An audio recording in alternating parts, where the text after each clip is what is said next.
What's up, everybody? Welcome back to Lights Out.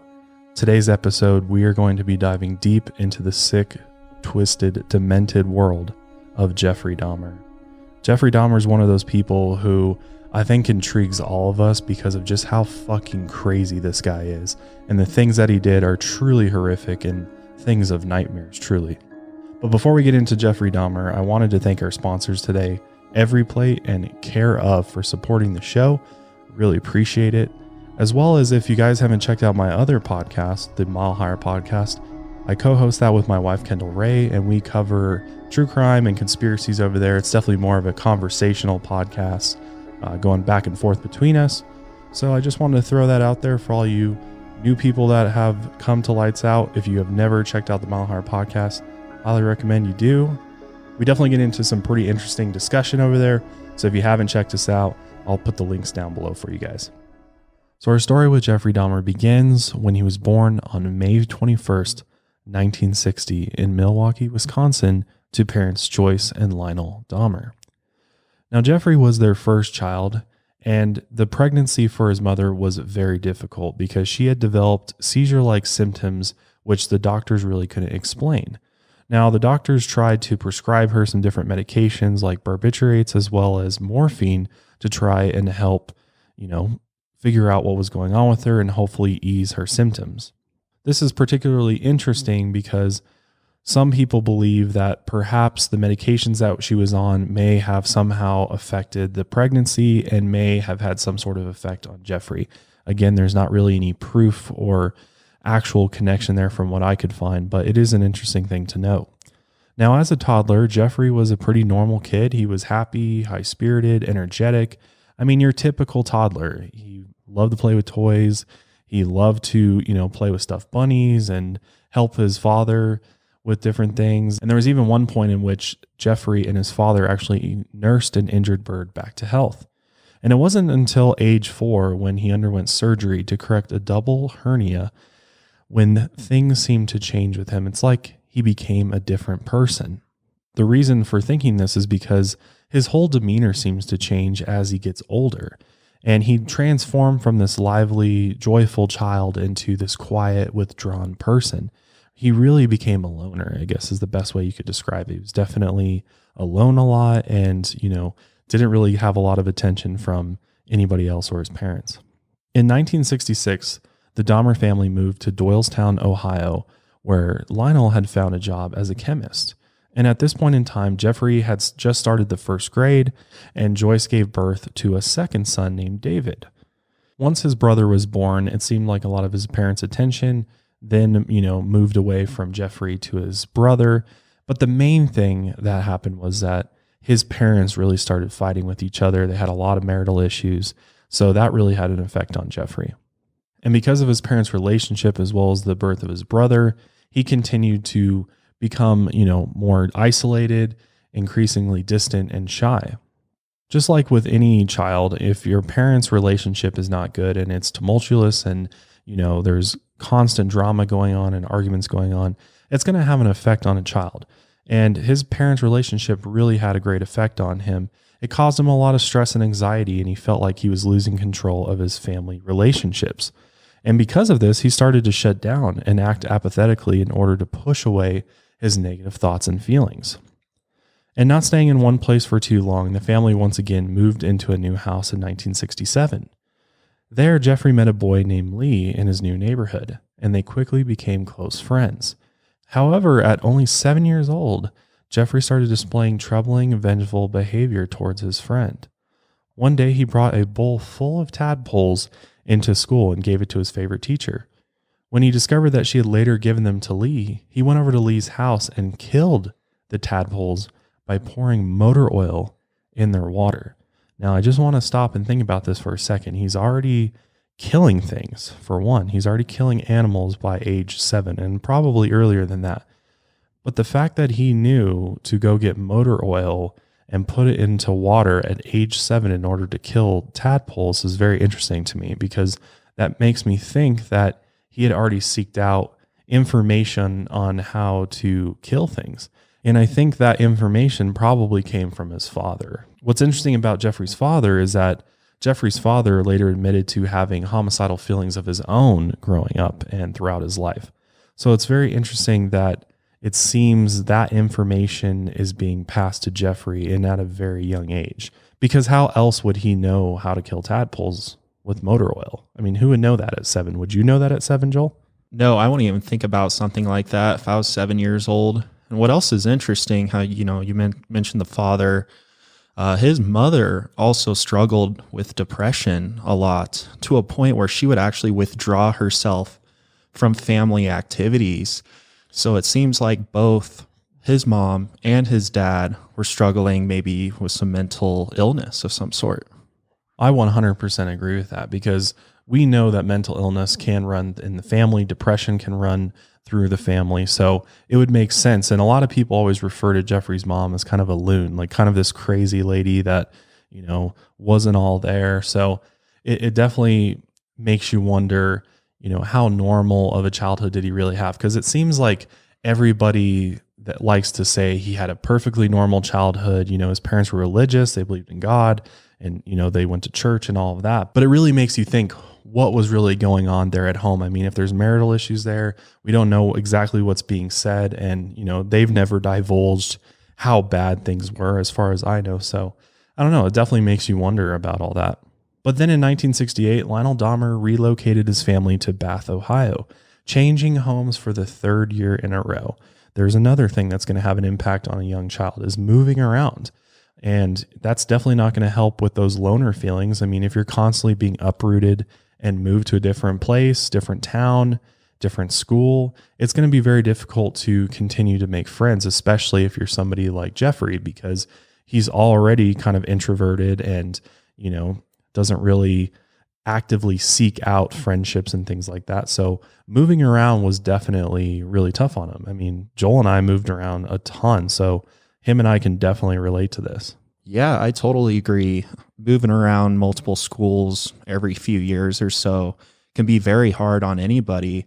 I mean, just because everyone wants to fit in once they're in a new environment. And for Jeffrey, somebody who's already introverted, doesn't have many social skills, I can only imagine how hard that was for him. And he might have not even been able to make many friends as is. So when he goes home, his parents weren't there for him as much as they should have been, be able to talk to him about everything.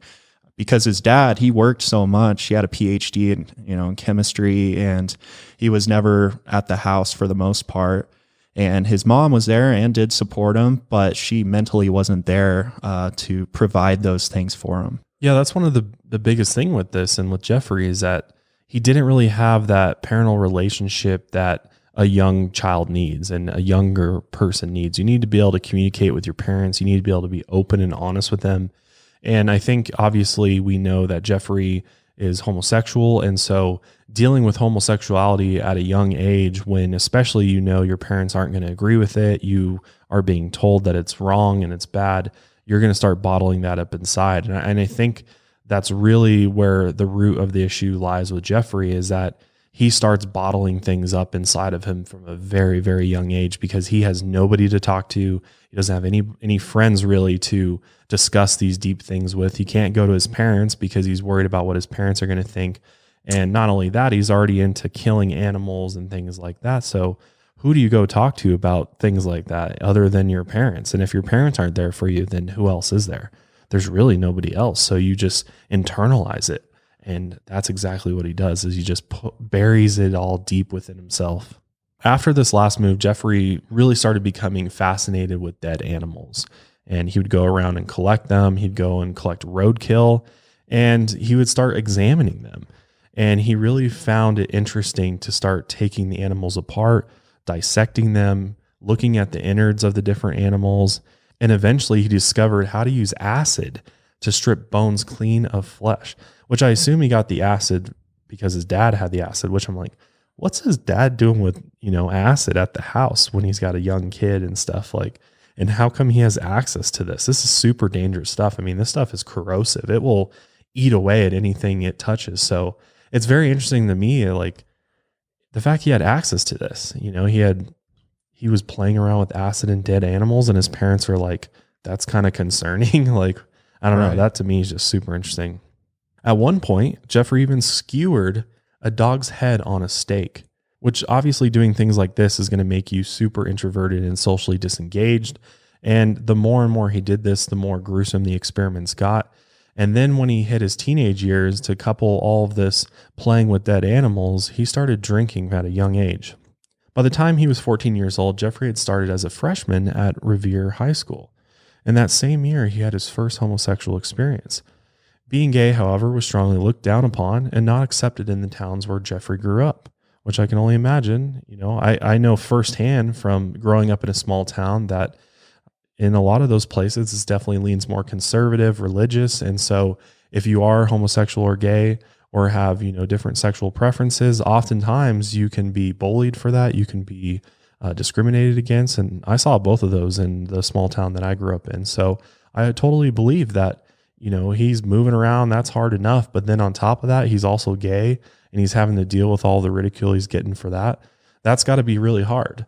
So, he's trying to figure out ways to, I guess, make himself happy and, kind of figure out what he likes to do and what his fantasies are. And that's when things just start turning for the worse here. Because around 14, 15 years old, Jeffrey Dahmer has said himself that this is when things really just turned very dark for him.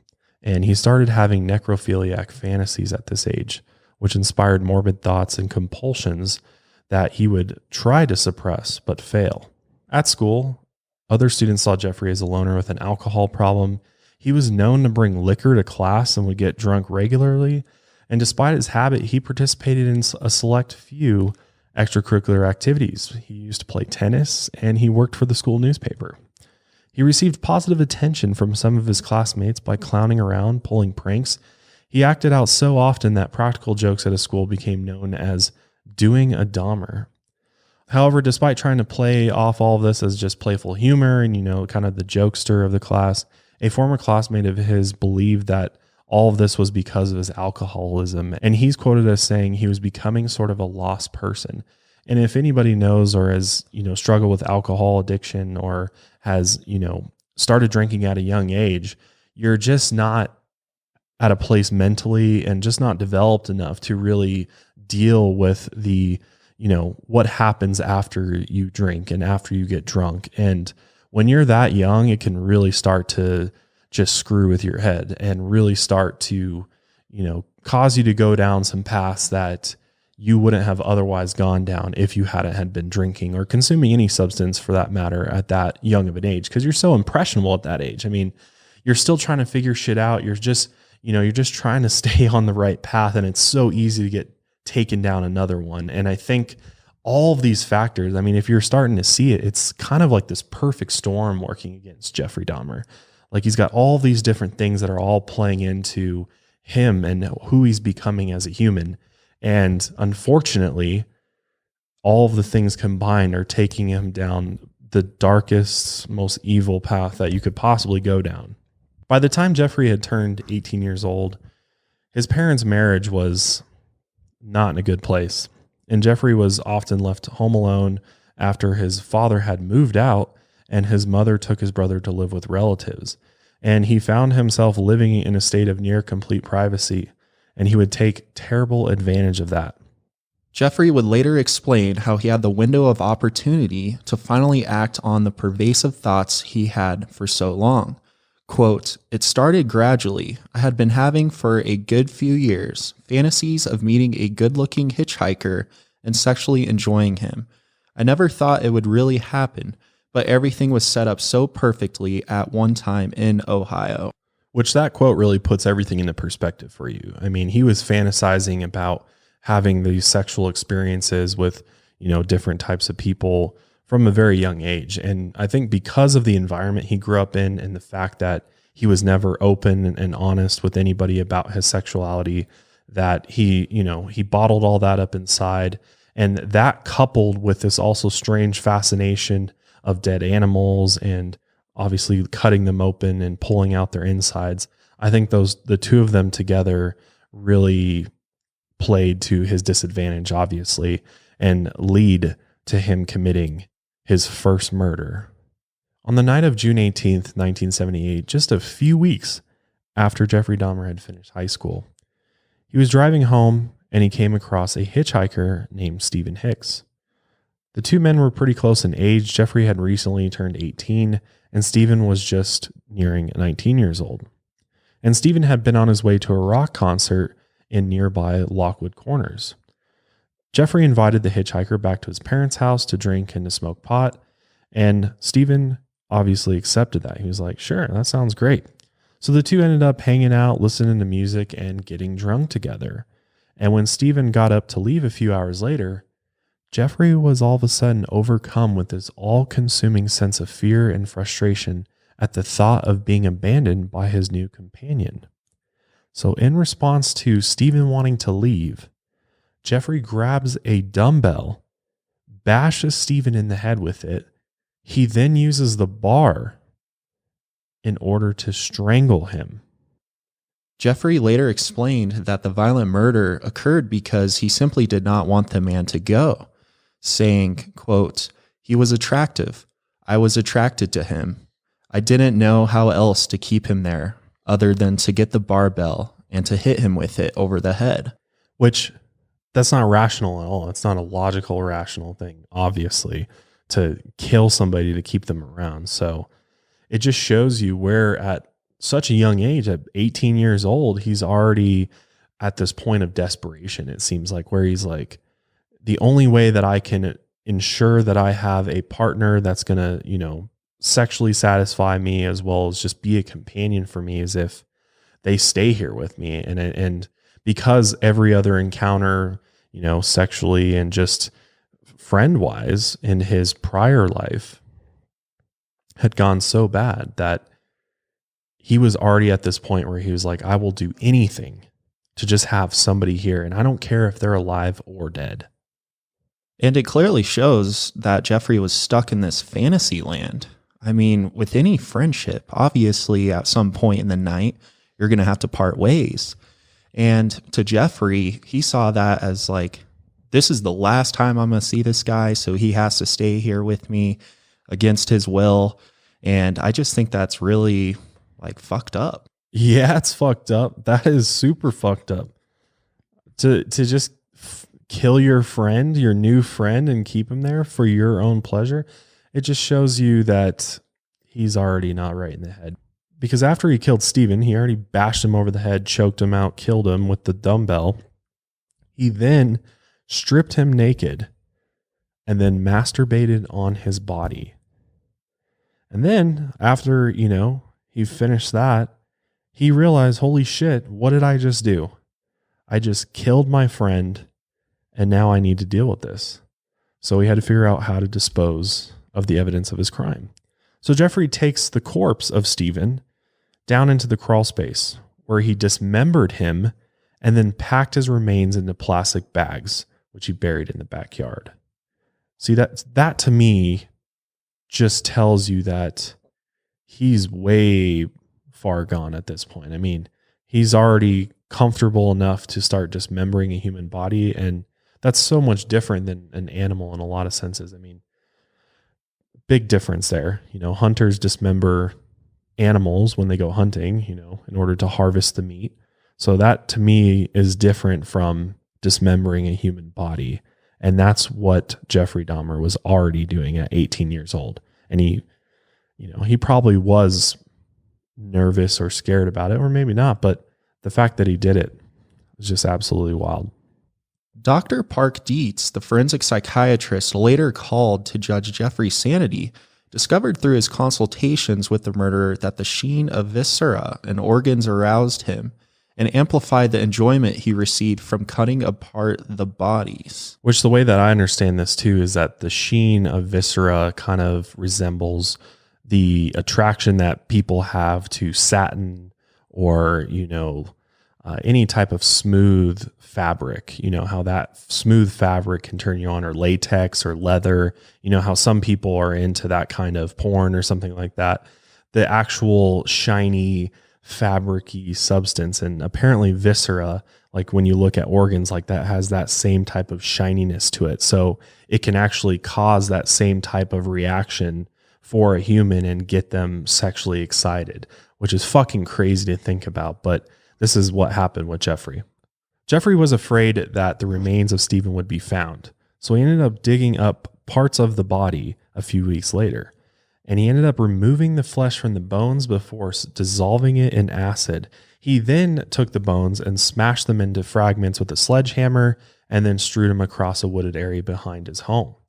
Stephen would be the first of Jeffrey's 17 victims, and although it would be 9 years before Jeffrey killed again, the nature of murder exhibited the extreme need for control that would define his later serial killings.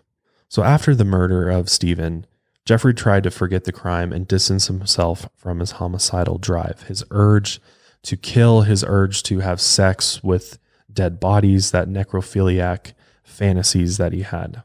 Jeffrey's father, Lionel, returned to the family home with his new fiancée in August, unaware of what occurred there in his absence. And in the fall of 1978, Jeffrey started classes at Ohio State University. However, his alcoholism caused him to neglect his studies and his grades plummeted. He dropped out after just a few months. What's interesting about Jeffrey Dahmer is that it's been speculated, and he's never taken an IQ test officially, I don't believe, but many say that his IQ would be something equal to 145, which is almost a genius level on the IQ scale. So Jeffrey Dahmer is definitely a smart individual.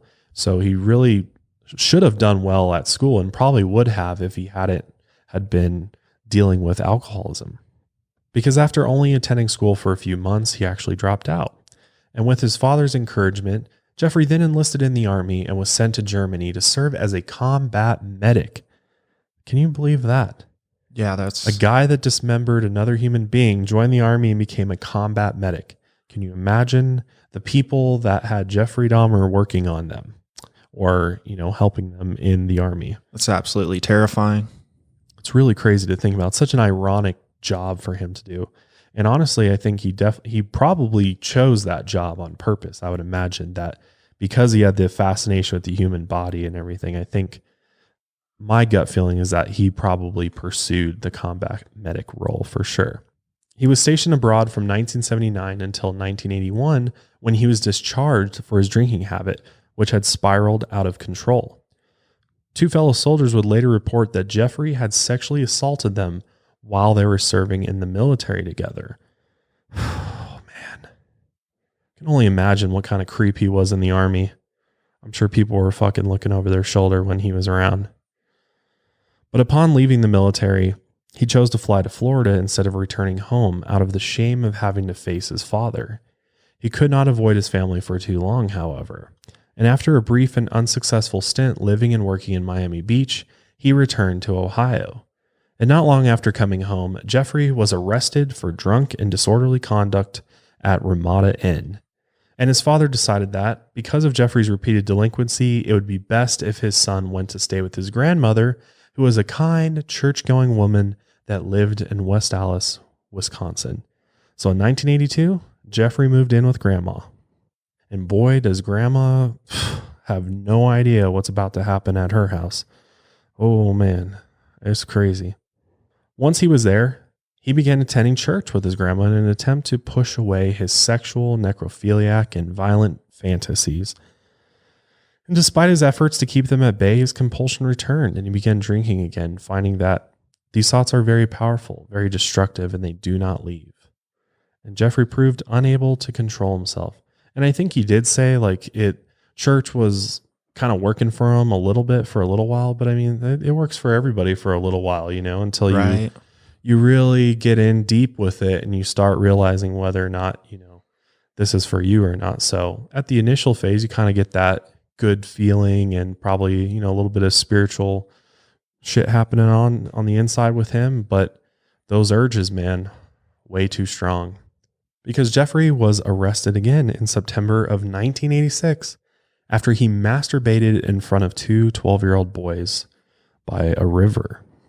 That is crazy. And the fact that, again, Jeffrey Dahmer throughout his life has lots of contacts with police, is arrested, and yet police never connect him to the murders that he's done. And at this point, he's only done the murder of Stephen at this point. So the fact that who's looking for Steven? It doesn't seem like anybody's really looking for Steven because they don't even have a suspect. They haven't even narrowed down that maybe it could have been this guy that had been, last seen with him. It's really crazy because this is another story of where the police really just have no clue what the fuck's going on. But Jeffrey claimed that he was simply urinating, and the original charge of lewd and lascivious behavior was lowered to disorderly conduct. And as a result, he only received 1 year of probation. Jeffrey continued trying to find nonviolent releases for his desires, so he joined the gay scene in Milwaukee and frequented nightclubs, bars, and bathhouses to find sexual companionship.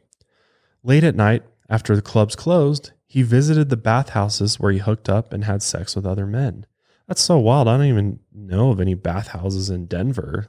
I don't either. Is there any place like that here where that's open later than the bars? Like, no. I know there's places that are, places you can go and, have orgies and things like that. I've definitely know those exist out there, but I don't know of any bathhouses in Denver at all. It's very interesting that Milwaukee had this. But as much as he enjoyed his times at the bathhouses, he grew to dislike the brief nature of these encounters, which were all one-night stands. And he wished for a different kind of intimacy where he had someone to spend whole nights with, snuggling and caressing one another. Most importantly, he wanted partners that he can enjoy without having them to ask him for anything. So that need to control other people rose to the surface again. So in order to increase his level of control over other people, Jeffrey started drugging men's drinks, and he'd put basically a Valium in their drink, which would render them unconscious. And at that point, he would rape them. Jeffrey would later state, quote, "It was the only way I knew to keep them there and to keep them with me. It gave me a sense of control and increased the sexual thrill. I trained myself to view people as objects of potential pleasure instead of seeing them as complete human beings. Sounds callous, and it is, but that's what I did." Selfish is what it is.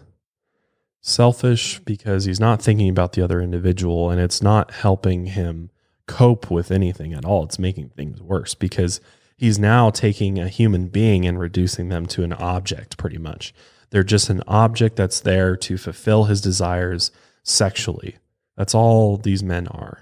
And once you completely disassociate people with being a human being, a conscious living entity, and you reduce them to an object, that's when things get really scary, because then you start tricking yourself into thinking that, okay, this person's not real. They don't think for themselves. They don't have a life, a consciousness. They don't have any of that. They're just here to serve me. And if they're just an object, then, why can't I kill an object? So it's that reduction of life that he does that really just, I think, leads him down that very, very scary road he gets on. He also mentioned that he preferred to drug his victims so that they were unconscious because apparently he got way more satisfaction raping them as opposed to having their consent before they had sex. Well, again, you have to remember that it's control for him. He's a control freak. He wants to control every situation. And he even said, he didn't want to do certain things to the partner that he was with if they wanted him to, do one thing. And he was like, no, I don't want to do that. And so that would spoil the night per se. Like things would not go his way. And then he'd end up being angry and pissed off because the encounter did not go the way that he planned. So rather than kind of play along and go the consensual route where you have to kind of cater to the other person's needs, he said, fuck that. I'm going to be selfish and I'll just drug people because that's the quick and easy way for me to get all the control in the situation. And that's exactly what he did. And that's why, once you do that, you really, you get a sense of what that's like, and you start just continuing to want that and more of that control. And that's exactly what Jeffrey did. There was one incident that really freaked Jeffrey out.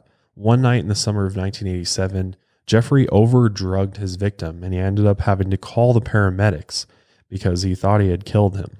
And because of this, he was consequently banned from the bathhouses in Milwaukee.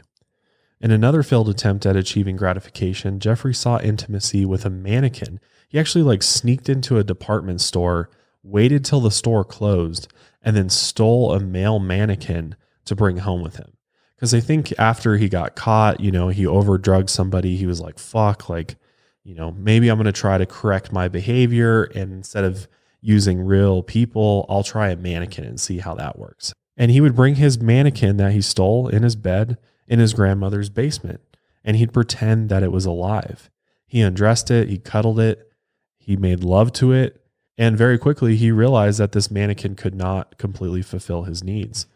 So he eventually threw out the mannequin because his grandmother discovered it. And I'm sure that was a fucking weird conversation. Like, why do you have a fucking mannequin from a department store? But that was very weird. But all these different efforts that he makes in order to try to, steer his behavior away and his urges away from actual human beings and onto, inanimate objects and things that aren't real, just did not work for him. And Jeffrey made a ton of attempts to try and sort of correct his behavior and steer it away from real humans and go with inanimate objects. But he quickly realized that none of these things really fulfilled his sadistic sexual impulses that he had. And by that fall, he would commit his next murder. On November 20th, 1987, Jeffrey met 25-year-old Stephen Twomey at a bar, and they ended up going to the Ambassador Hotel together. He had planned to give Stephen a drugged drink like he had done so many times before at the bathhouse, so that he could obviously take advantage of him when he became unconscious. However, Jeffrey ended up blacking out after potentially giving himself some of the drug in his own glass and could not recall the previous night's events. But when he woke up the next day, he found Stephen dead. And he quickly realized that he had beaten him to death with his fists, and he had no recollection of it whatsoever because Stephen was covered in bruises, he had broken ribs, and he had blood coming out of the corner of his mouth. Jeffrey's forearms were also bruised, which is obviously indications of a struggle, and he could not remember a single part of it. Frantically, he tried to hide all signs of the murder, and he actually went out and bought a large suitcase, and then he ended up stuffing Stephen's body into it and brought him back to his grandmother's house. Once back at his grandmother's house, he then hid the suitcase with the corpse inside the fruit cellar under the house. And 1 week later, while his grandmother was at church, Jeffrey went down to the cellar, removed Stephen's flesh from his bones, and wrapped it in plastic. He then placed the skeleton in a bed sheet, and just like he had done with Stephen Hicks, smashed the bones into small pieces with the sledgehammer. Once he had completed this dismemberment, he placed the remains in the trash for the Monday morning pickup. What's crazy to me and what I don't understand about this is how did Jeffrey dismember a human body, flesh from all the bones? What happened to all the blood? How did he do this so cleanly to where his grandmother didn't notice that somebody got dismembered in her basement? Like, that's what's so crazy to me is how does he get away with this shit for so long? How is there no traces of anything? Yeah, that's a great point. Like, what did Jeffrey do with the blood? I mean, if he dumped it down any of the drains in the home, then that'd be really hard to cover up any kind of stains or any kind of mess that was made from that. And not only that, what about the stench from the body? I feel like that would be overpowering, even though it was done in the basement, that anyone who walks in the front door of the house could get a whiff of some very vile smell. Yeah, I would imagine there's probably some sort of smell, but what really doesn't make sense to me is how did he dismember an entire human in a matter of hours while grandma's at church? How long is grandma at church for? It can't be more than a couple hours. Like, who goes to church all day? Like, nobody does that. So you're telling me that he went down there and in a matter of a few hours completely dismembered and cleaned up this horrific mess in the basement, unless grandma just didn't go down into the basement in the fruit cellar or whatever. I don't even know what the fuck that means. What's a fruit cellar? Put your fruit down there. So, maybe that cover up the smell, the fruit down there. It doesn't make any sense. I find it really hard to believe because even surgeons, it is difficult to dismember a human, let alone amputate a limb or something like that. It takes serious hardware to do that. And I think he definitely had the right tools for the job. And I guess it is possible for him to do that in a couple hours, but the fact that he was able to do this without and avoid detection is just truly mind blowing. It's really hard to fathom being able to work so quickly and completely break down a human, get rid of their blood, package it all up, smash up a skull, and put it all in the trash, all in a matter of a couple hours. But this second murder of the second Stephen really just unleashed that inner demon that he had that was feeding him these urges. And it was from that point on that he knew he had a craving, a hunger. And he said, I just kept doing it, and doing it. Whenever the opportunity presented itself, it was an incessant and never-ending desire to have someone at whatever cost and someone good-looking. Jeffrey's next victim was James Dockstader, a 14-year-old boy who had met outside of a gay bar. On the night of January 16, 1988, Jeffrey invited James back to his grandmother's house, saying he would pay him to model for photographs and offered him some alcohol. James agreed, and at Jeffrey's house, the two had sex, and afterward, Jeffrey gave James a drug to drink. And once the boy fell asleep, Jeffrey strangled him to death. Following the same strategy that he had used to dispose of the other victims' corpses, Jeffrey cut away the flesh from the boy's bones, which he then smashed with a sledgehammer. And once they were pulverized, he put James's remains in the trash. Just a few months later after that, on March 24th, 1988, Jeffrey picked up 22-year-old Richard Guerrero outside of a gay bar and took him back to his grandmother's home. The two had oral sex, and then mirroring his last killing, Jeffrey drugged Richard with sleeping pills and then strangled him to death. He then had sex with Richard's corpse before repeating his established method of dismembering the body and throwing it in the garbage. One Saturday night in April, not even a month after killing Richard, Jeffrey approached a man named Ronald Flowers outside of Club 219. Ronald had left the club around 1:15 a.m. to find out that his car wouldn't start. And after watching him struggle with his vehicle, Jeffrey walked up and offered Ronald a hand. He said the two could go back to his house and they'd bring back another car in order to jump Ronald's battery. Ronald accepted and went with Jeffrey back to his grandmother's house.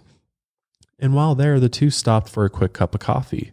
And Ronald noticed, quote, he was staring at me in a way that was scary. It was almost as if he was waiting for something to happen. All of a sudden, something did happen. Ronald became overwhelmingly dizzy and was struck with a flash of terror before falling to the floor unconscious. Although Jeffrey intended to murder Ronald after the sleeping pill kicked in, he changed his plan once he realized that his grandmother knew that he had brought a guest home. So instead, he dropped Ronald off at a hospital where the drugged man woke up the next day with a ligature mark on his neck and his underwear was inside out. Horrified, Ronald immediately reported to the police that Jeffrey had drugged and sexually assaulted him.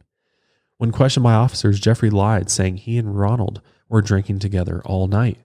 He claimed that they were in a relationship and had had an argument, so he sent Ronald home on a bus, and that was the last he saw of him. His deceit proved successful as the police dismissed Ronald's complaint. They didn't even believe him. Unaware of the killings that were occurring in her home, Jeffrey's grandmother grew tired of him bringing strangers over at night, so she and his dad pressed Jeffrey to move out. And that's when Jeffrey moved into an apartment in Milwaukee, where he intended to continue his killing spree. That's what's so crazy about Jeffrey is that he's so well-spoken when he was questioned by police. I mean, I feel like there was enough evidence with that particular situation for the police to have some valid claims. I mean, that guy's underwear was inside out. I mean, he woke up in a hospital, just out of the ordinary type of stuff after he spent time with Jeffrey.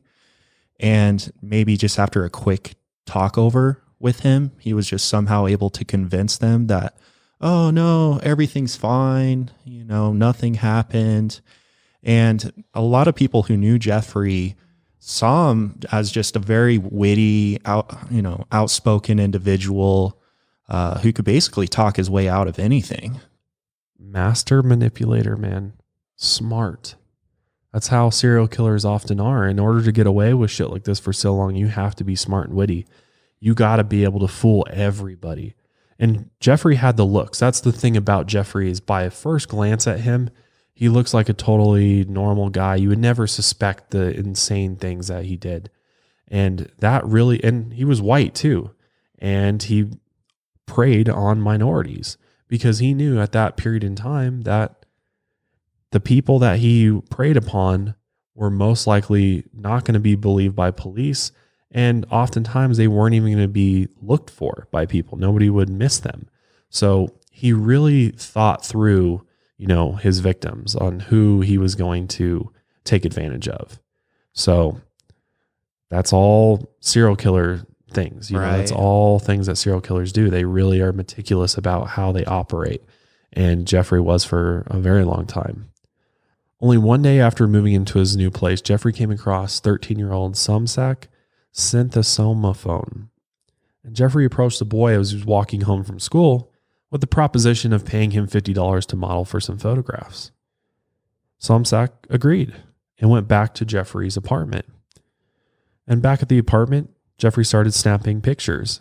And after he snapped one picture, Jeffrey suggested that the photos would be better if they were taken in the nude. He then unzipped the boy's pants and touched his penis. Terrified, Somsak realized that he had to leave. However, before he had the chance, Jeffrey put his ear to Somsak's stomach, saying that he wanted to listen to it.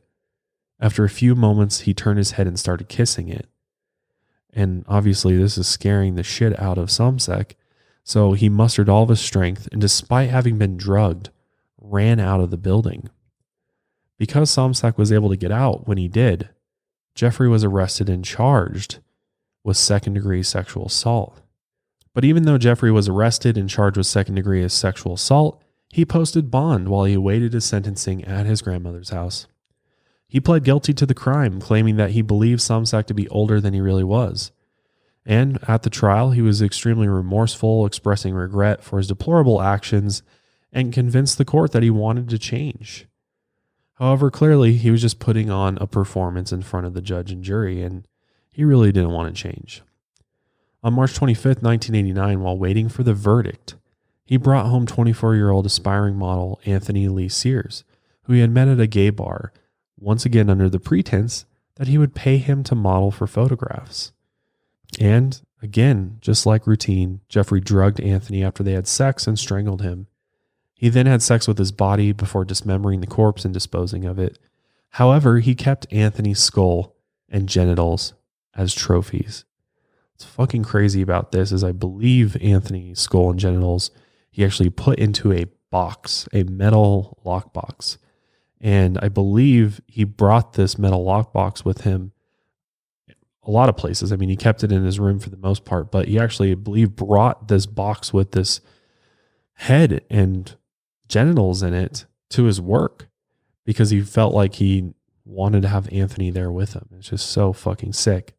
But during this whole time while he's doing all these heinous murders out of his fucking grandma's house, he is a master at hiding his activities and intentions to other people, especially his family.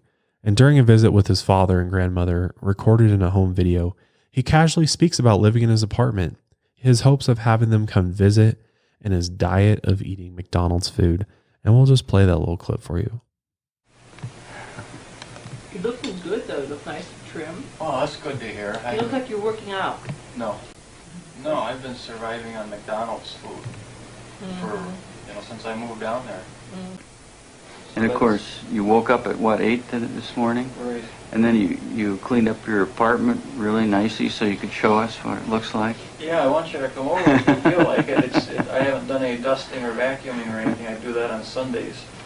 But Jeffrey really had this ability to come across sincere and apologetic during any sort of court appearance. So when he had his hearing for the sexual assault he committed, he acted exactly like that. And because of it, he was only given a year-long sentence in a house of correction with work release to be followed by a 5-year probation period. And although Jeffrey's father, Lionel, wrote a letter imploring the court not to release Jeffrey without first giving him psychological help and treatment, the judge granted him an early release after he only had served 10 months. And once out, Jeffrey briefly stayed at his grandmother's house again before moving into the now infamous Unit 213 in the Oxford Apartments building in Milwaukee on May 14th, 1990. Before we talk about the unspeakable horrors that went on in Apartment 213, I'd like to tell you about our sponsors today. Vitamins and supplements can be one of those things that are either super confusing or expensive. But with Care Of, they make taking your vitamins and supporting your health goals actually attainable. They have an easy online quiz which helps you find the vitamins and powders that will support your specific health goals, like improving your fitness routine or managing stress. The convenient daily packs are perfect for on-the-go lifestyle. Just throw one in your purse or gym bag and you're on your way. Care Of is focused on the quality, science, and research that goes into each of their products and recommendations. Plus, their individual eco-friendly packs are made of compostable films. Care Of really does make it easy to find which vitamins are best for you. I gotta say, their online quiz is one of the best out there.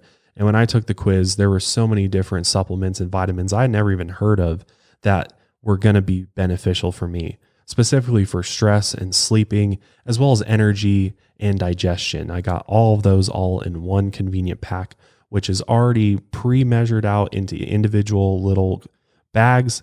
And each day I just open one up and take my vitamins. So instead of going to the vitamin store and wandering up and down the aisles, confused about what you need or where to start, definitely check out Care Of, because they ask you questions that are actually relevant to your life. And then they recommend the supplement or vitamin based on your answer. And you can either follow Care Of's expert recommendations, or you can adjust your pack at any time. What you receive is totally up to you. So right now our listeners can get a special offer. You can get 50% off your first Care Of order. All you got to do is go to takecareof.com and enter code LIGHTSOUT50. Again, you can get 50% off your first Care Of order. Just go to takecareof.com and enter code LIGHTSOUT50. Our other sponsor for today is EveryPlate. And I know with everything going on in the world, the last thing you want to do is go out and go to the grocery store, as well as just who has time to cook anymore. With EveryPlate, you can experience full plates and fuller wallets with America's best value meal kit. Get meals you'll enjoy and your bank account will love, delivered right to your door. Think of it this way. One meal is the same price as one cup of coffee. EveryPlate dinners are the cheaper alternative to takeout or delivery, and all the recipes take only 30 minutes to make, which is faster than going to the grocery store and then starting a meal from scratch. I gotta say, guys, I was genuinely impressed by EveryPlate. The produce that they sent me was exquisite. It was a lot of it too. I mean, they send you more than enough that you need. And we even had some produce left over that we used in another meal we cooked.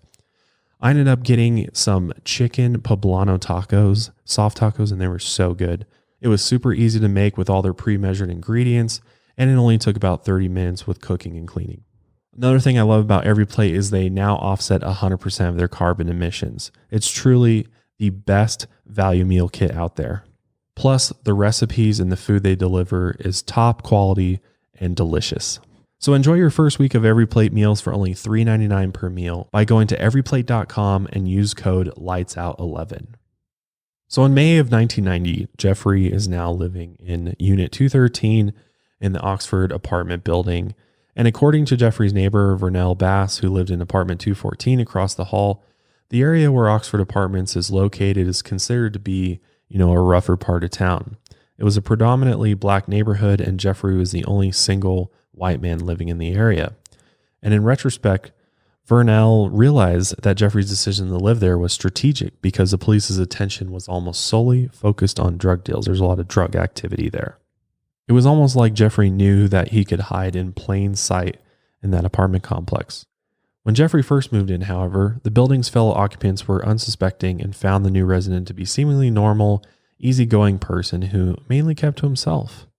On May 20th, 1990, just a few days after relocating, Jeffrey brought home Raymond Smith, also known as Ricky Beeks. Once again, he drugged and strangled his victim. Jeffrey had also purchased a Polaroid camera, which he used to take pictures of Ricky's corpse in sexual positions before he dismembered the body, a process he also documented in the photographs.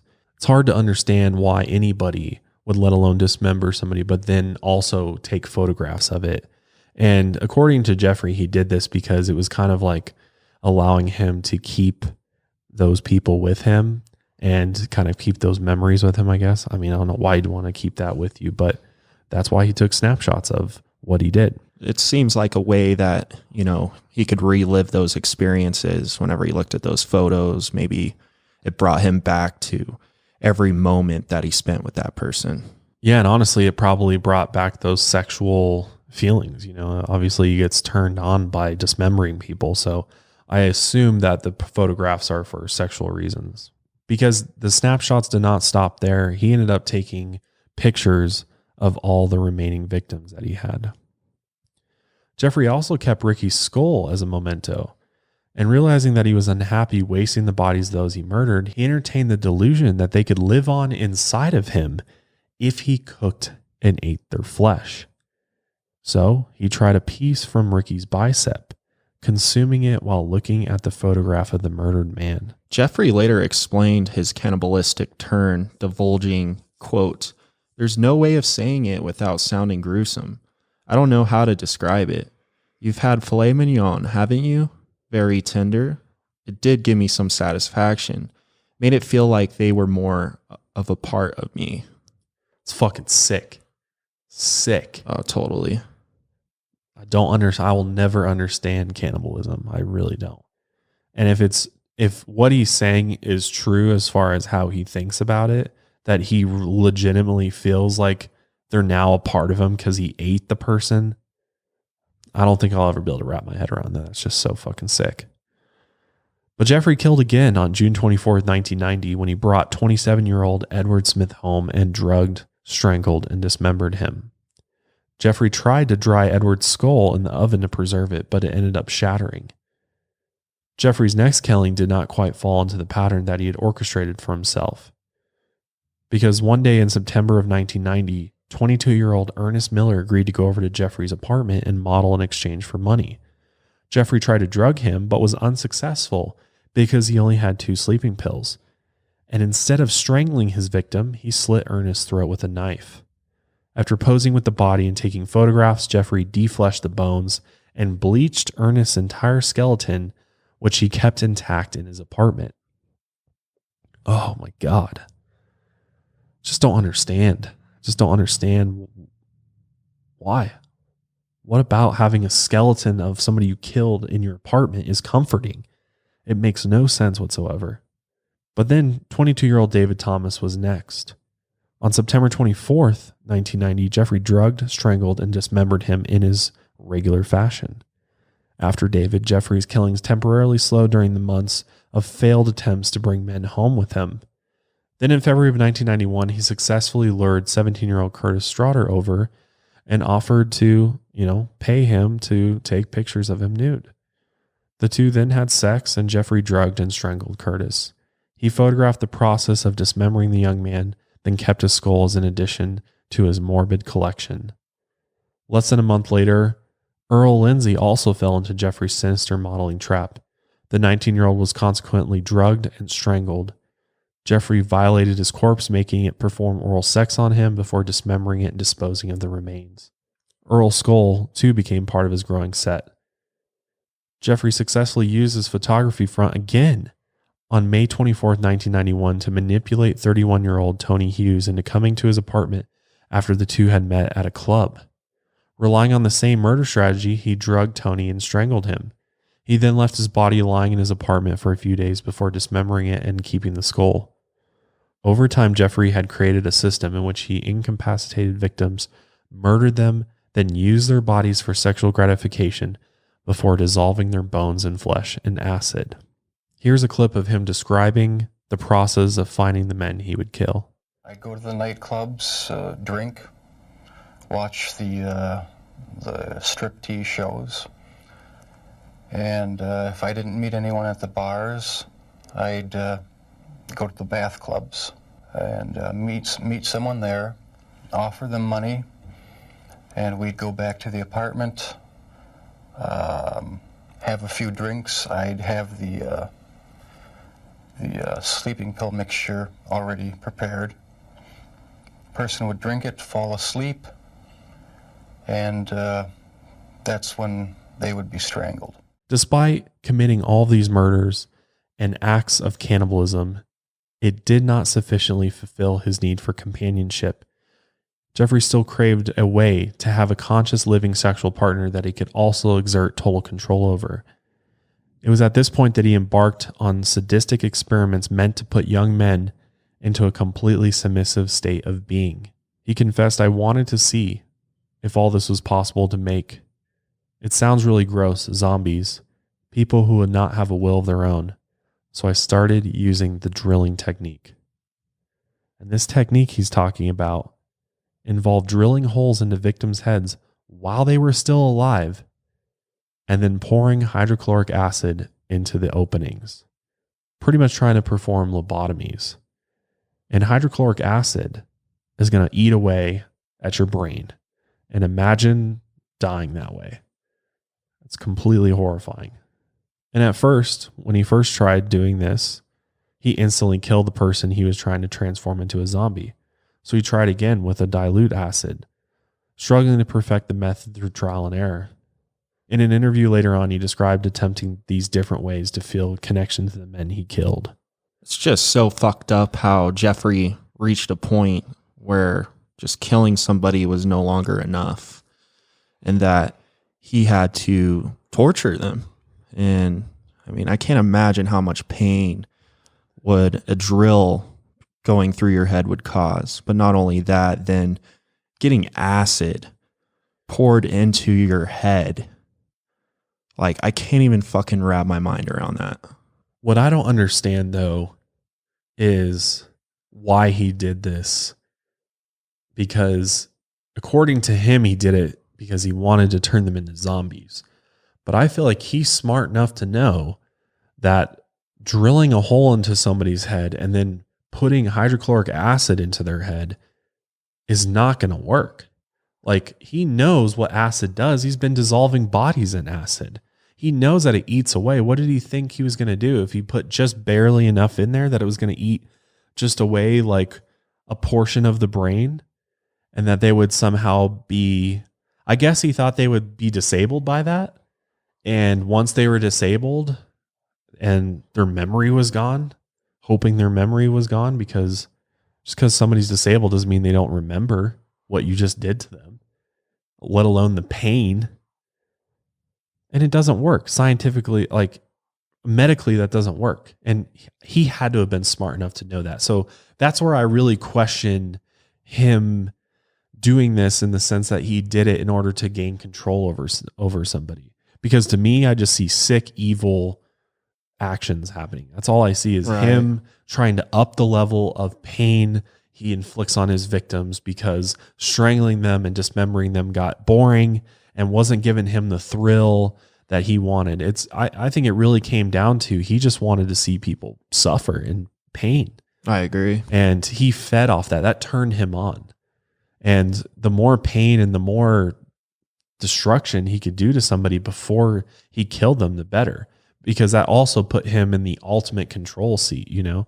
He's in the ultimate place where he's kind of playing God at this point, where he has total control over it, and he can slowly kill somebody, or he can kill them quickly. I don't know. It's really hard to wrap your head around this idea of wanting to turn people into zombies, because clearly it's not going to work. So why are you doing it other than to inflict maximum pain? I don't know. That just really fucking trips me out. But Jeffrey had hoped that this tactic would work on Konorek, the 14-year-old brother of Samsak, who was the previous boy who had escaped from him. Konorek, however, proved to be exceptionally resistant to Jeffrey. After being both drugged and sexually assaulted, Konorek escaped the apartment and ran into the street naked and disoriented.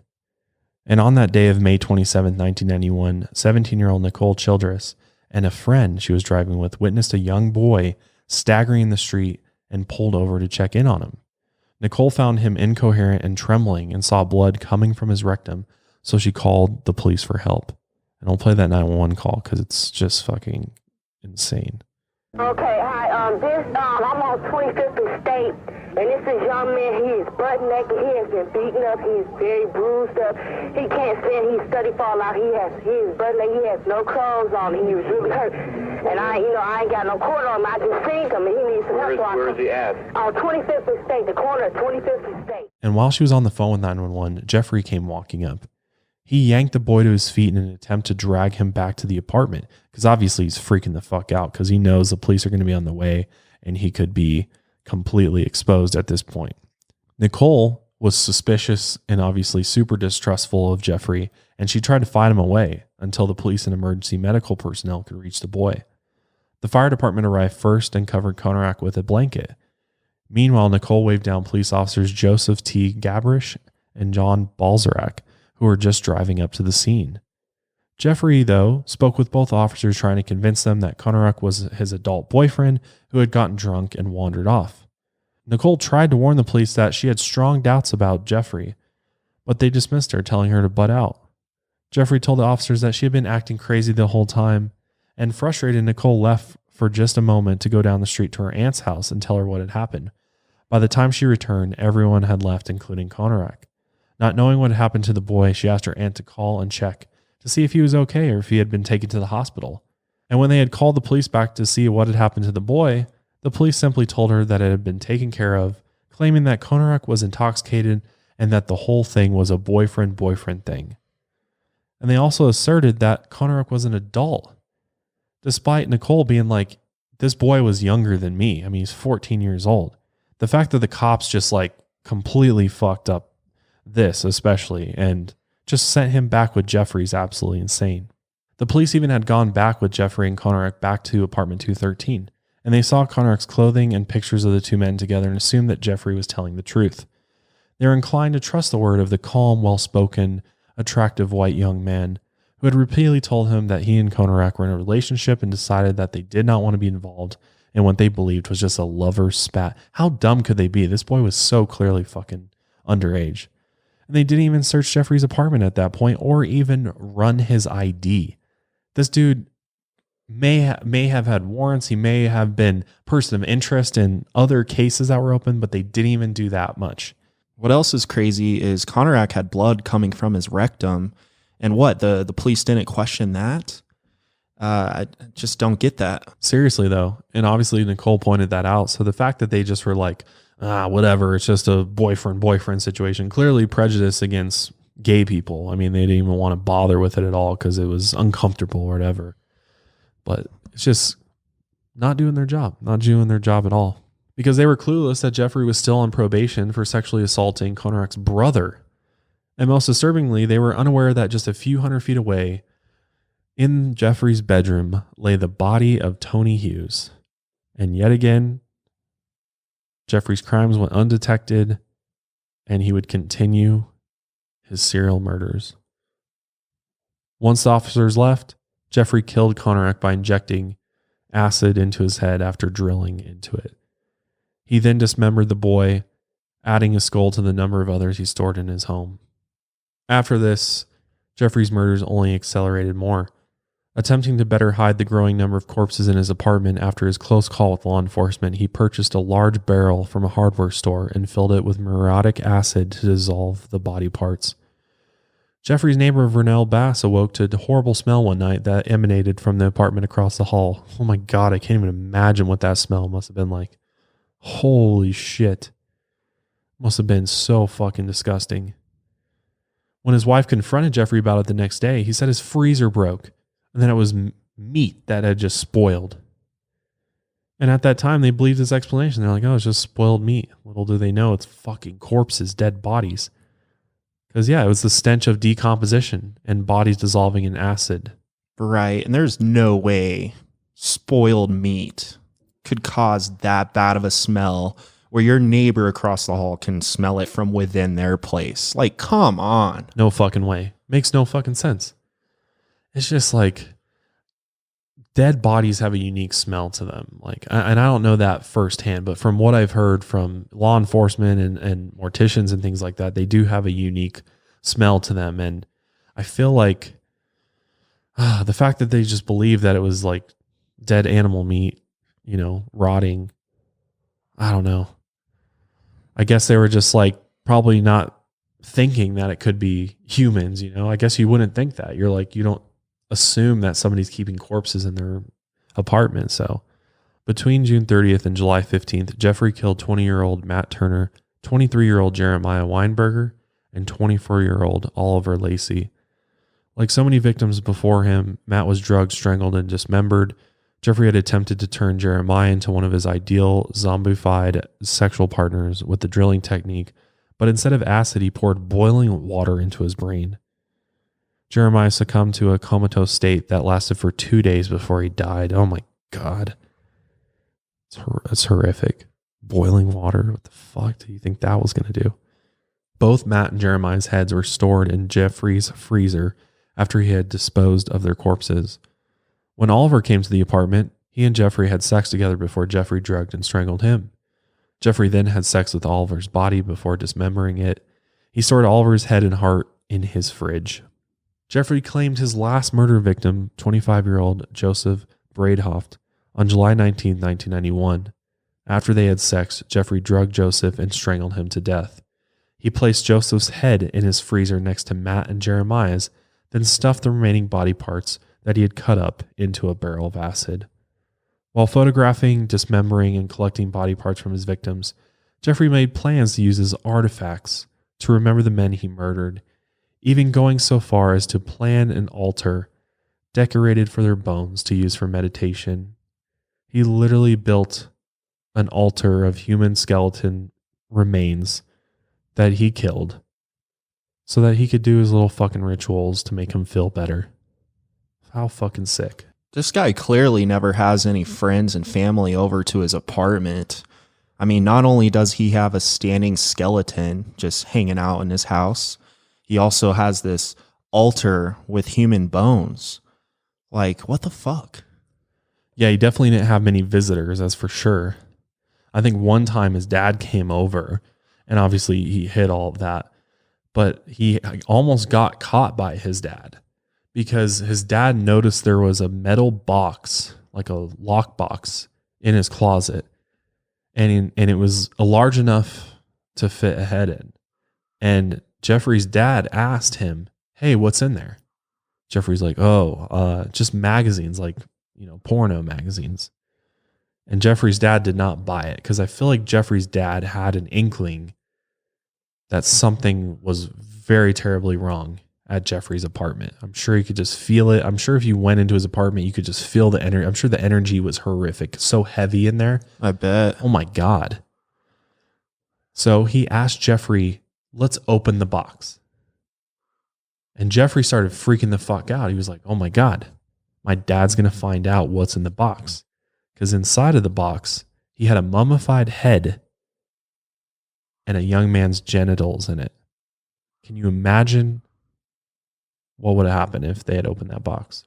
So they ended up taking the box out of the closet and then going to try to break into it.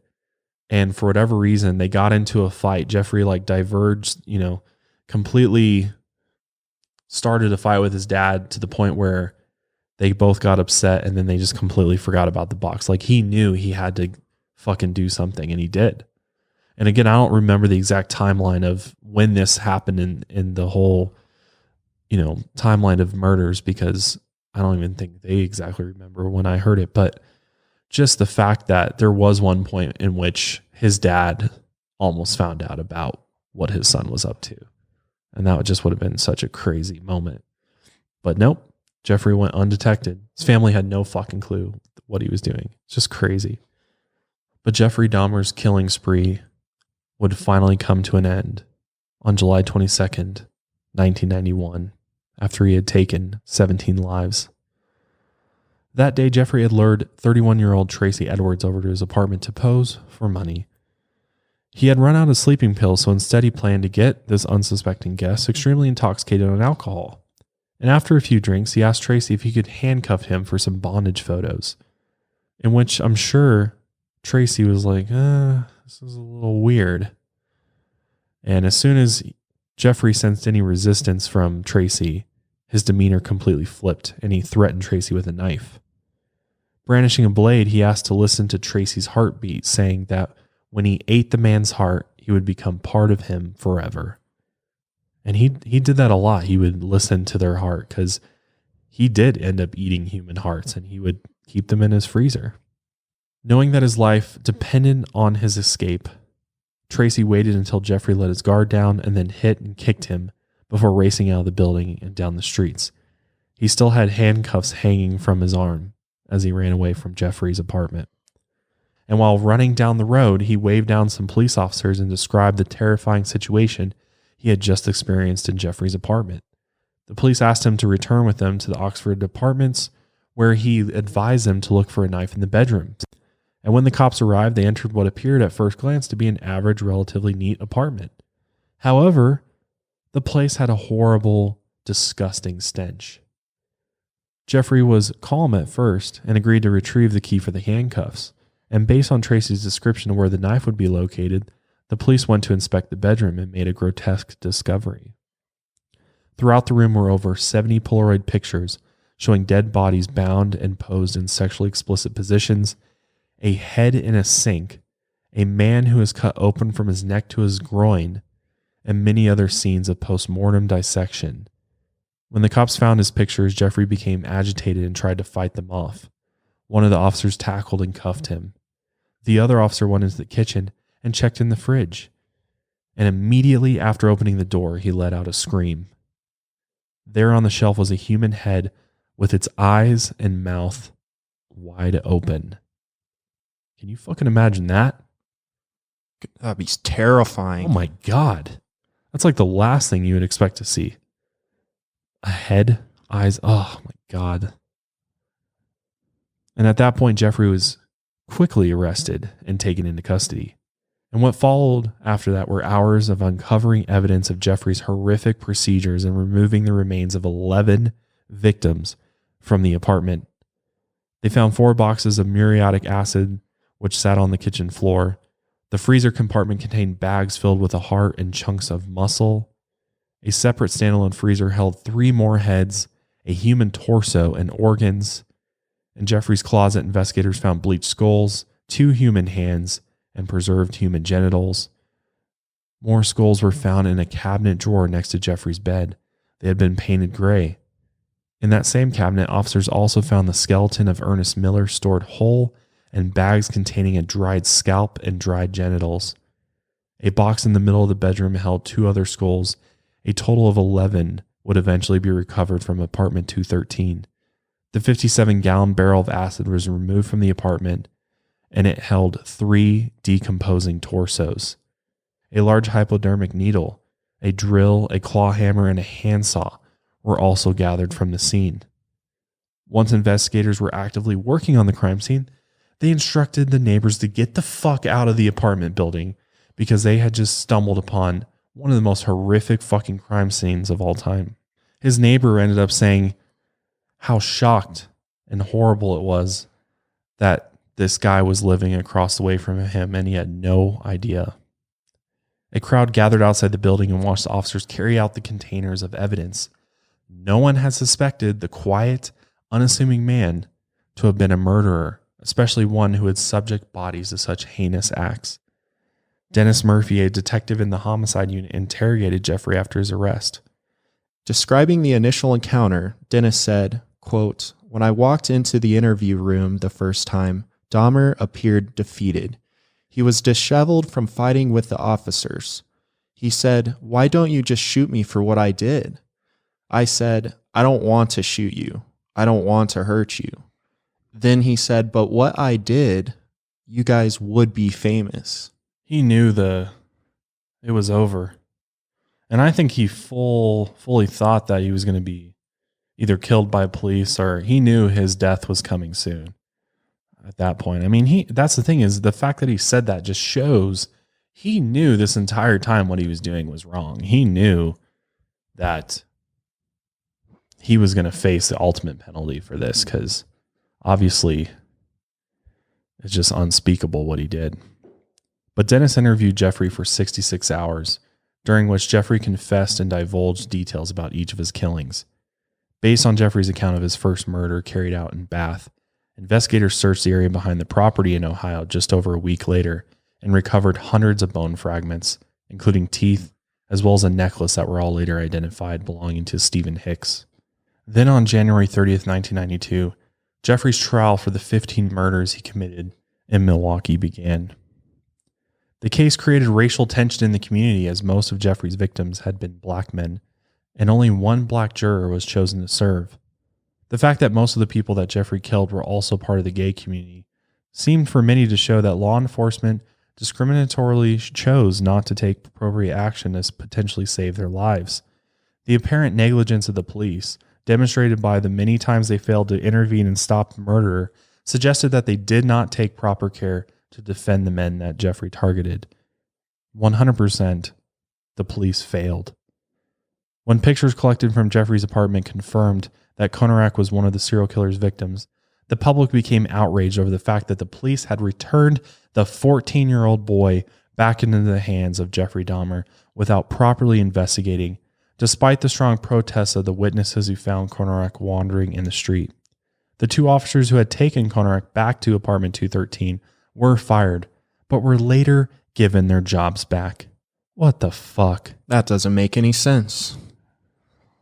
Shit is fucking broken, man. Criminal justice system is such a joke. Although his lawyers recommended that he plead innocent, Jeffrey pled that he was guilty but insane at the time he committed the crimes. And if the court approved his insanity plea, he'd be sent to a psychiatric facility instead of prison and would be able to request parole every 6 months. And Jeffrey's father supported the case for insanity, believing that the best place for Jeffrey would be a facility where he could receive treatment from mental health professionals. He is convinced that his son was genuinely remorseful for what he did. According to Jeffrey's father, Lionel, who harbored constant guilt over the fact that he did not figure out what had truly been going on with his son, quote, "I always wanted the best for Jeff. Always. I just hoped against hope he would improve or talk about things and get things straightened out, whatever it is that's bothering him." Which I'm like, you didn't try very hard. What the fuck? Like, if you really wanted to know what was going on with your son, maybe you should fucking talk to him. Try to fucking go over to his apartment unsuspectingly and see what he's up to. None of that. Very true. I have a hard time with Lionel. I must say, I have a very hard time with Lionel. And, you know, I think he's coming from a good place ultimately, but I think he just really failed as a parent. And just the fact that he did not know what was going on with him and they didn't talk. Jeffrey said himself, he's like, we never talked. We never talked on a deep level. It was always superficial, surface level conversation. And he never felt like he could talk to his father on a deep level where they could actually connect and share how he's actually feeling. Because I bet you anything, if he had had that communication with his father and that level of comfort and trust with his father, I bet you anything Jeffrey Dahmer would have told his father about murdering Stephen Hicks probably way back when he did it. And potentially, if Lionel had just tried a little bit harder and try to build that trust with his son, who he's known has struggled his whole life. So the fact that he keeps being like, if only, it's like you had his whole life to try to be there for him and try to help him with his issues and let him open up to you. And you just never did that. So I have a hard time for him, you know, when it's too late, trying to come and be like, oh, I'm so sorry that, you know, it turned out like this, but Jeff's remorseful. Really? Really, Lionel? I agree with that. And especially how Jeffrey never had like a best friend or any close friends whatsoever in his entire life.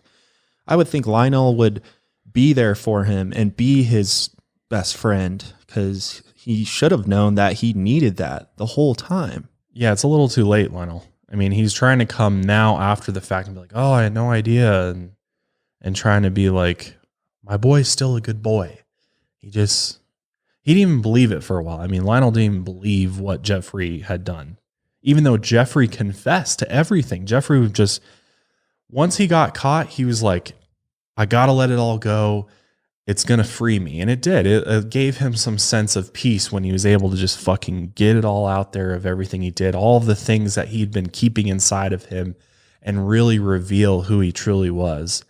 And I think that was ultimately what he wanted. I mean, ultimately, Jeffrey just wanted to be fucking noticed by somebody and felt like somebody gave a shit about him, and nobody fucking did. So he went down this perverse, dark path that he really, really struggled with. And obviously there's something much stronger there that's causing the urges and the compulsion that he talks about. But Lionel really fucking just dropped I don't even know how to fucking say it. He dropped the ball, man. I mean, he dropped the ball as a father, and he tries to act like they were fucking close. And it's like, you weren't close.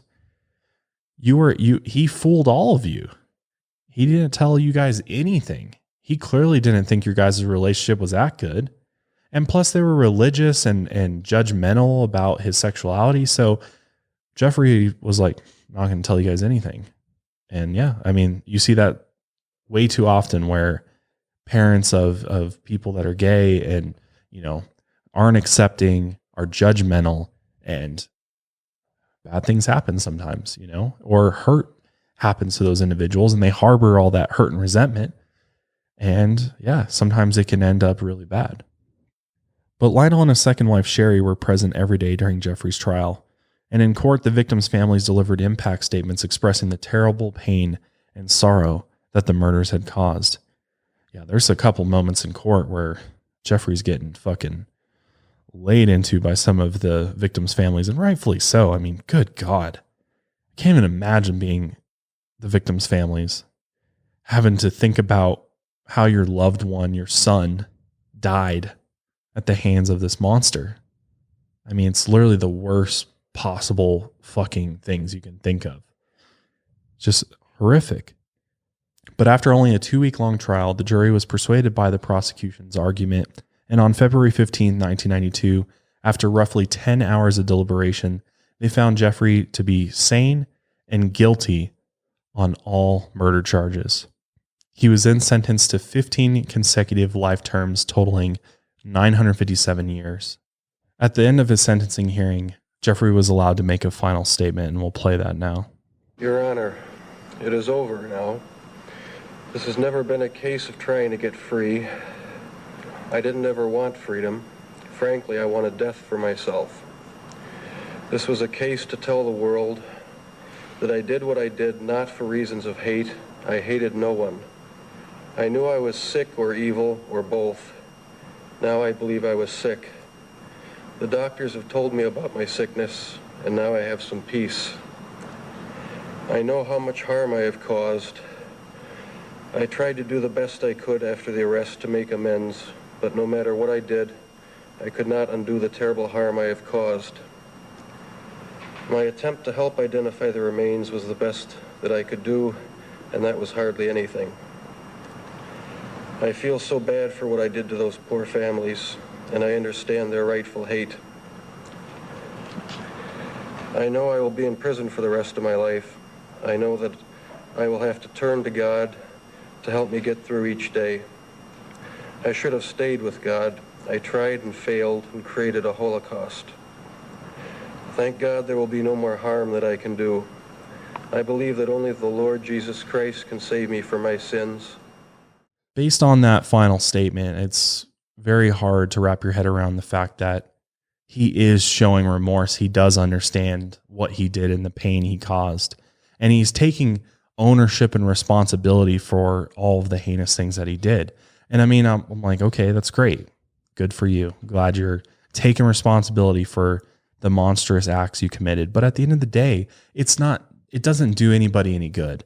And it's not providing comfort to the families. In fact, I think it makes it worse when somebody like this goes and tries to play try to make themselves a victim and make you feel sorry for them because of the situation that they're in. And I don't buy it. I just don't buy it. I mean, that's great. If Jeffrey needs that, that's great. But if I were a victim's family, and what I saw from those victims' families is they were like, fuck you, dude. We hope you burn in hell. Because what does that do? What does an apology do after he's just fucking dismembered and murdered and eaten fucking 17 people? There's no coming back from that. Honestly, he shouldn't even been given a right to speak. That's how I feel about it. What do you think? I definitely agree with you on that. The fact that Jeffrey was showing remorse during the trial and showing everybody that he was wrong and apologizing for all of his actions. What I don't get about that, though, is it shows to me that he knew what he was doing was wrong from his very first victim. I mean, he's a smart guy. He grew up with good parents who had good morals and values. So the fact that he might have known what he was doing the whole time was wrong, but he didn't care the entire time until he got caught.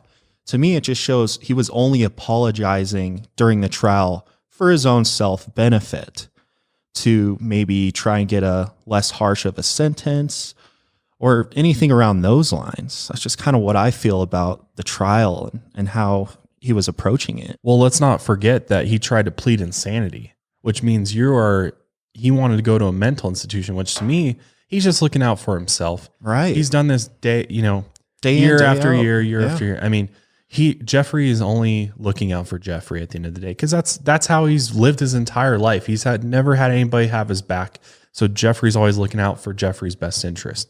And that's all that was, is just to make himself feel better. Mm-hmm. And it just proves the point, though, that he was never insane, and he was completely sane. He knew exactly what he was doing.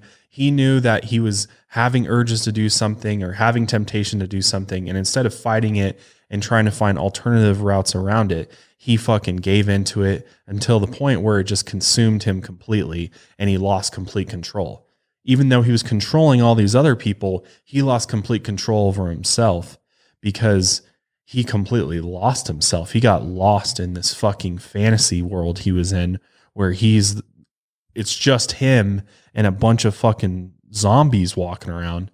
He got completely lost in this whole process. And at the end of the day, when it really came down to it, he was only looking out for himself when he's apologizing. He doesn't care about the victims. He doesn't care about the families. He doesn't care about what he did. It's about making himself feel good. And at least he put that out there. And, he can go to jail feeling like he got some closure. He's getting some closure by apologizing for what he did. And plus he knows his parents. He's now disappointed his parents, and he doesn't want to lose his parents. So he's going to make himself look remorseful and sorry so that he makes his parents happy too, because that's all he's got left. Otherwise, he's going to be alone in prison and nobody's going to come visit him. So I think he did it for himself and his parents, most likely. But Jeffrey was sent to Columbia Correctional Institution in Wisconsin to serve out his sentence. And in May, Jeffrey was charged by the state of Ohio for the murder of Stephen Hicks, which he pled guilty to as well. And he was given another life sentence on top of those he was already serving, bringing his total up to 16 life sentences. That same year, the Oxford Apartments at 924 North 25th Street, where the police made the horrific and now notorious discovery of Jeffrey's carnage, was torn down. Yeah, I don't know how anybody would ever live in that apartment complex again, knowing that fucking all that happened. But after being locked up, Jeffrey often wished for his own death as a regular expression of his remorse for the killings. Yeah, because that's the easy way out. And this is the most crazy fucking part of this. Once he went to jail, Jeffrey turned to religion, and his father had sent him religious books and texts, and he actually got baptized in prison and became what's called a born-again Christian, which this is like one of the biggest fucking things and issues I have with Christianity. And no offense to anybody that's a Christian out there. I'm not saying that everybody is like this, and this is my personal opinion on my personal experience with Christianity, but this has always drove me insane that somebody like Jeffrey Dahmer, according to the Christian faith, if you become a born-again Christian and get baptized, then you have sealed your ticket into heaven. Right. If you're genuine about it, which I mean, maybe he wasn't genuine about, but if you do those things according to the Christian religion, you get to go to heaven. So you're telling me that a fucking monster like Jeffrey Dahmer is going to go to heaven with all the other good people that are in heaven and all the other godly people that live their whole lives according to Christ and the Bible.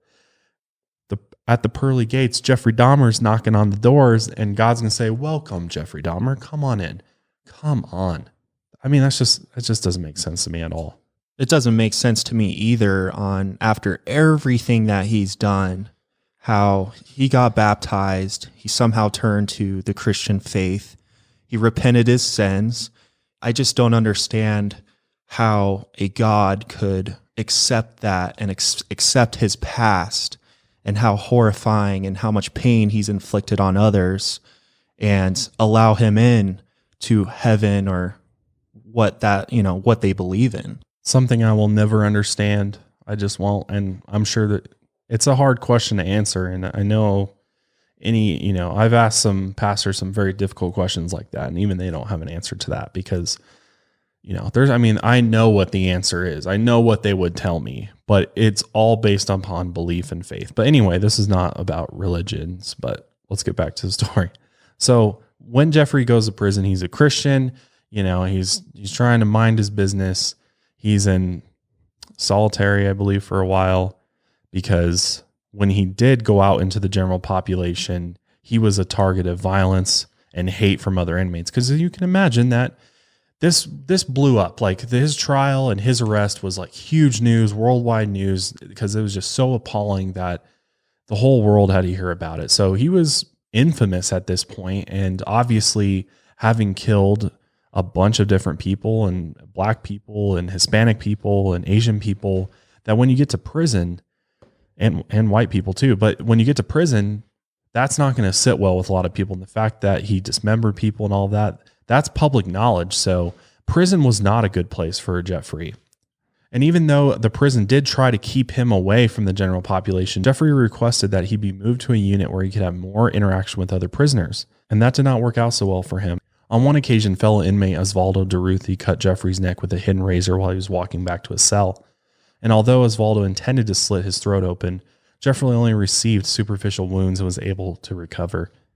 On November 28, 1994, Jeffrey was assigned to clean a bathroom with fellow inmates Jesse Anderson and Christopher Scarver. Christopher had snuck in a metal bar from the prison weight room when he went to his assigned work duty. And after the guards left him alone, he cornered Jeffrey and beat him over the head with the bar. He then attacked Jesse in a similar manner, and when the guards found the bludgeoned prisoners 20 minutes later, they were both still alive. However, Jeffrey died from head trauma on the way to the hospital, and Jesse passed away a few days later. Christopher later explained that his motivation was strong disdain for the serial killer and the nature of his crimes. He portrayed a very different image of Jeffrey from the remorseful Christian who regretted committing his crimes. Christopher claimed that Jeffrey would taunt other inmates by shaping the prison food to look like limbs, and that he added fake blood splatters with ketchup packets. He further believed that the guards had purposely permitted the attack to occur when they left the three inmates alone. Christopher's struggles with his own mental health had contributed to him committing homicide and thus landing him in the same prison as Jeffrey. He said that after he had lost his job and started drinking heavily, he heard voices calling him the Son of God. He then went on to kill his former boss during a robbery. And while incarcerated, he reported delusions and was evaluated by medical staff over 10 times. After killing Jeffrey, he was transferred between prisons before his permanent relocation at the Centennial Correctional Facility in Canyon City, Colorado. Jeffrey's mother, Joyce, later said of her son's murder, quote, "If he'd have had a choice, he'd have let this happen to him. I always asked if he was safe, and he'd say, 'It doesn't matter, Mom. I don't care if something happens to me. Now is everybody happy? Now that he's bludgeoned to death, is that good enough for everyone?'" He didn't care. And the fact that he was, and it just proves the point, the Christian thing's just all an act in order to fucking get remorse from whoever, himself or his parents. Because even in prison interviews that they have out there on YouTube, Jeffrey even said that when asked if he still had urges to, kill and commit sexual assault and do all that heinous shit, he still said he struggled with it. So he never changed. It was just all an act. But according to his wishes, Jeffrey's body was cremated and the ashes split between his mother and father. However, Joyce requested that his brain be preserved and studied in an attempt to identify the biological factors that contributed to Jeffrey's homicidal impulses. Lionel protested and said it should be cremated as well. But after the brain was saved and stored in formaldehyde for a few months after Jeffrey's body was cremated, a judge finally ruled in favor of Lionel's request and ordered it to be cremated as well. I mean, I don't know what you're going to be able to derive from his brain at that point. I mean, I guess you could look at it and see if there's some type of physical trauma to it. But I mean, what are you going to be able to do with it? There's can't be that much you could do. But that's pretty much the end of Jeffrey Dahmer. After he was murdered in prison, that was it. And I guess that probably brought some peace and closure to the victims' families. I can imagine it probably felt better to them that he was not walking this earth anymore. But at the end of the day, I mean, the trauma that he caused, the destruction that he caused, that's always going to be there. And obviously they're never going to forget the ones that were lost, and neither are we. The last thing I wanted to mention, though, that is very bizarre about Jeffrey Dahmer is that even though the guy was gay, he had a lot of ladies that took a liking to him while he was in prison. And they kind of became like the serial killer groupies. There's actually a term for them called hybristophilia, which is defined as a person who is attracted to men who commit extreme crimes such as rape and murder. And some of Dahmer's groupies make crafts and jewelry as a tribute to him, as well as many others, and they sell it online. There's actually Jeffrey Dahmer jewelry on Etsy, I believe. So that to me is just the weirdest thing, that there's like women that are fascinated with him, even though he was gay and even though he fucking was a monster, yet he still had people that liked him. I don't know what it is. I think it's this kind of weird idea of and concept of him being such a out there individual that you can't help but be fascinated by him, which I understand to some extent. Like, obviously we're covering this because it's very interesting to talk about this and learn about this, but I don't understand this, desire to want to be liked by somebody like this or to be attracted to somebody like Jeffrey Dahmer. That just doesn't make any sense to me. But with that being said, we'll go ahead and wrap up today's episode there.